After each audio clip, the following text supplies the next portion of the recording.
Ang yaman ng kagagatan ng Pilipinas ay tila biyaya na sumasalamin sa ating pagkakakilanlan bilang isang archipelagong bansa.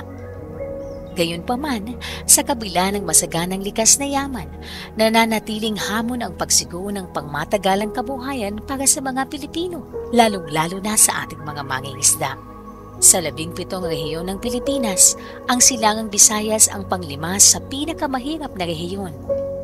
Ang poverty incidence nito ay umaabot ng 20.3%. Nangangahulugang higit sa 1 milyong tao ang patuloy na nakakaranas ng matinding kakulangan sa mga pangunahing pangangailangan. Sa kabila ng pagsubok na ito, naglaan ang pamahalaan ng makabago at masisinang programa upang magbigay ng pag-asa sa mga mangisdang nasa laylayan ng lipunan. At isa sa mga pangunahing inisyatiba ay ang Special Area for Agricultural Development Program Phase 2 na pinangungunahan ng Department of Agriculture, Bureau of Fisheries and Aquatic Resources. Ngayong 2024, naglaan ang pamahalaan ng 58 milyong piso na pondo upang mas mapalakas ang mga proyekto na nakatutok sa pagpapalago ng industriya ng pangisdaan tulad ng aquaculture, capture fisheries development at post-harvest development para sa Silangang Visayas.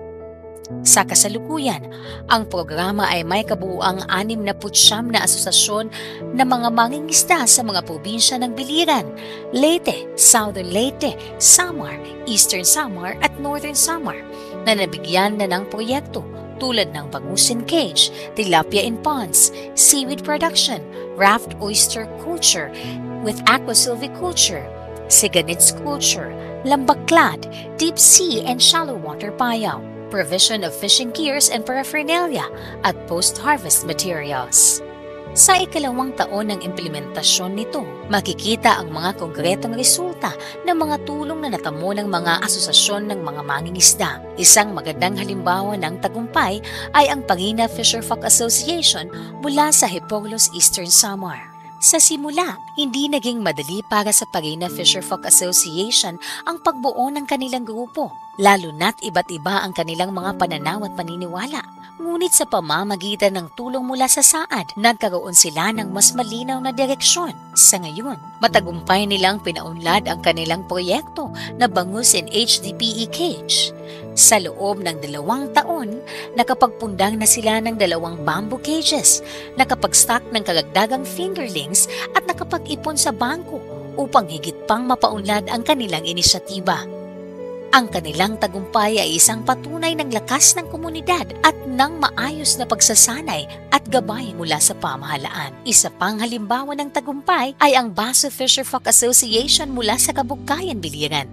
Layunin nila na magkaroon ng sariling mga cage ang bawat isa sa kanilang mga miyembro at maging modelo ng pag-unlad sa kanilang komunidad.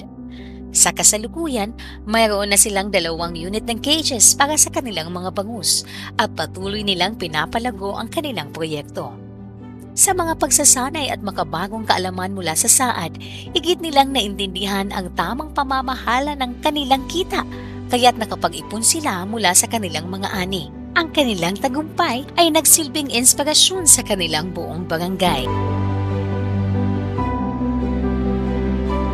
Samantalang, ang Nahaong Fisherfolk Association na karamihan sa kanilang mga miyembro ay senior citizens ay isang patunay ng walang katapusang pagnanais na magtagumpay, anuman ang edad. Sa kabila ng kanilang kalagayan, matagumpay nilang pinapalago ang kanilang bangus in HDPE cage project sa pamamagitan ng mga reinvestments mula sa kanilang kita at pagdagdag ng mga units ng bamboo cages. Nakapag-ipon sila at nakapagpatuloy sa pagpapalago ng kanilang negosyo. Ang kanilang kwento ay nagpapakita ng kahalagahan ng pagtsatsaga, dedikasyon at malasakit sa kabila ng mga pagsubok ng buhay. Ang mga tagumpay ng mga asosasyong ito ay hindi lamang nasasalamin sa kanilang mga proyekto, kundi pati na rin sa kabuuang epekto nito sa produksyon ng Silangang Visayas.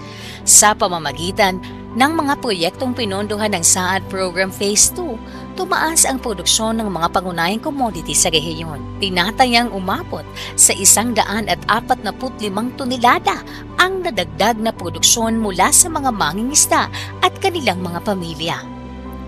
Sa bawat akbang ng mga mangingisda na umahon mula sa dagat, may mga kwento ng tapang, pagtutulungan at hindi matitinag na pag-asa. Ang bawat kwento ng tagumpay na ito ay isang paalala na sa kabila ng mga pagsubok, mayroong pagkakataon para magtagumpay at sa pagtutulungan ng bawat isa, mangingisda, komunidad at pamahalaan. Ang sektor ng pangisdaan ay patuloy na magiging masagana at puno ng pag-asa. Saad, kaagapay sa maunlad na buhay. Mabuhay ang mangingisdang Pilipino!